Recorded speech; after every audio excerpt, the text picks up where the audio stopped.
Everyone, मैं रश्मि चौबे, मेरे channel में आपका स्वागत है। आज हम बनाने वाले हैं फ्रूट कस्टर्ड। और ये रेसिपी जो है गर्मियों के मौसम में अक्सर बनाई जाती है और ये अधिकतर सभी को पसंद होती है, क्योंकि गर्मियों के मौसम में इस तरह की ठंडी ठंडी चीज़ें सभी को खाना बहुत अच्छा लगता है। और ये बनाना ये बहुत आसान है और बहुत कम टाइम में बनकर भी तैयार हो जाता है। तो चलिए हम इसे बनाना शुरू कर लेते हैं। तो इसे बनाने के लिए सबसे पहले हमने लिया है आधा लीटर दूध और उस दूध को हमने कढ़ाई में डाल दिया है। और कढ़ाई में डालने के बाद हमने उसे गैस पर चढ़ा दिया है, बहुत ही धीमी आंच में गर्म होने के लिए।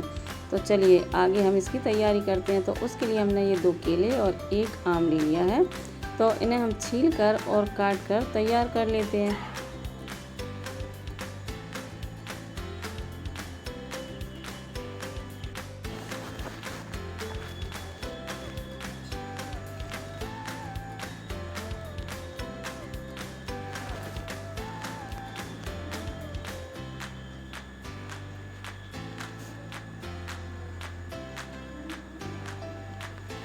केले हमारे छिलके तैयार हो चुके हैं। तो अब हम आम को भी छील के और इसे काट लेंगे। इसे हम छोटे छोटे पीसेस में काट के तैयार करेंगे।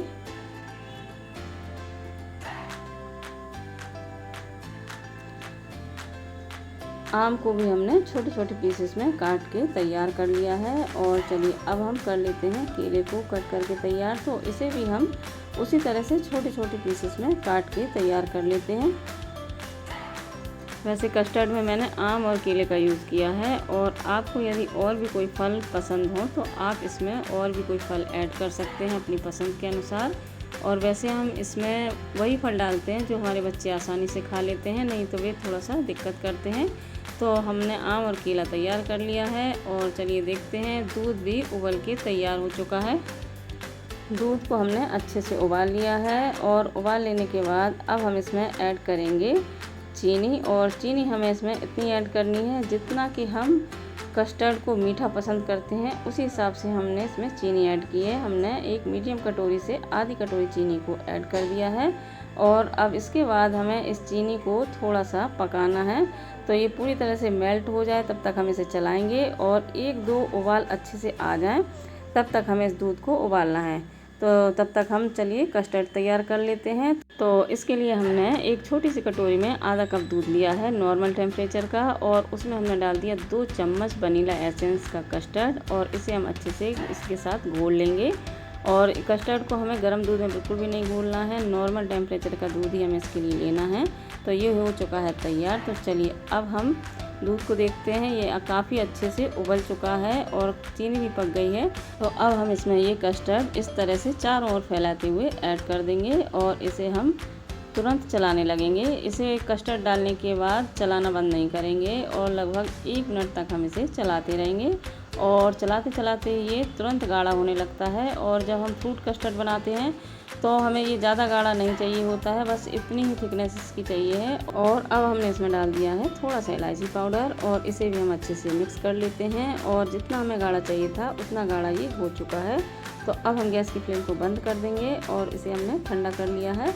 ठंडा करने के बाद अब हम इसे एक बाउल में डाल लेते हैं। सारा कस्टर्ड हमने ठंडा करके बाउल में निकाल लिया है। और अब इसके बाद हमने इसमें वो फल ऐड कर दिए हैं, आम और केला, और इन्हें हम अच्छे से मिक्स कर लेते हैं। केले थोड़े से जल्दी कट गए थे तो उन पर हल्का सा कालापन आ गया है, तो हमें केले कभी भी जल्दी काट के नहीं रखना चाहिए। और अब इसके बाद इसके ऊपर से हमने डाल दी है ये टूटी फ्रूटी, क्योंकि मैंने इनमें अनार के दानों का इस्तेमाल नहीं किया है। तो इसे थोड़ा सा खूबसूरत बनाने के लिए कुछ तो करना होगा, तो मैंने उसके लिए इसमें टूटी फ्रूटी का इस्तेमाल किया है। तो ये देखिए हमारा फ्रूट कस्टर्ड बन के तैयार हो चुका है और कितना टेस्टी और डिलीशियस दिखाई दे रहा है। तो अब हम इसको रखेंगे फ्रिज में। हमें फ्रीज़र में नहीं रखना है, इसे सिर्फ ठंडा करना है, इसलिए हमने फ्रिज में इसे रखा था। और 2 घंटे के बाद हमने इसे निकाला है। ये काफ़ी अच्छे से ठंडा हो चुका है। तो चलिए अब हम इसे सर्व कर लेते हैं। एक बार आप इस रेसिपी को ज़रूर ट्राई कीजिए, ये बहुत ही आसान तरीके से बनकर तैयार हो जाती है और गर्मियों में बहुत ही ज़्यादा पसंद की जाती है।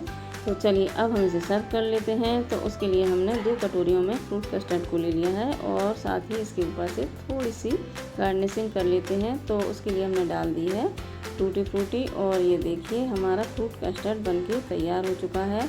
तो आपको मेरी ये रेसिपी पसंद आई हो तो आप मेरे वीडियो को लाइक करें, चैनल को सब्सक्राइब करें और साथ ही दिए गए बेल आइकन को प्रेस ज़रूर कर लें, जिससे मेरे नए नए वीडियो की नोटिफिकेशन आपके पास तुरंत पहुंच सकें और आप मेरे नए नए वीडियो देख सकें और कमेंट ज़रूर करें। Thank you.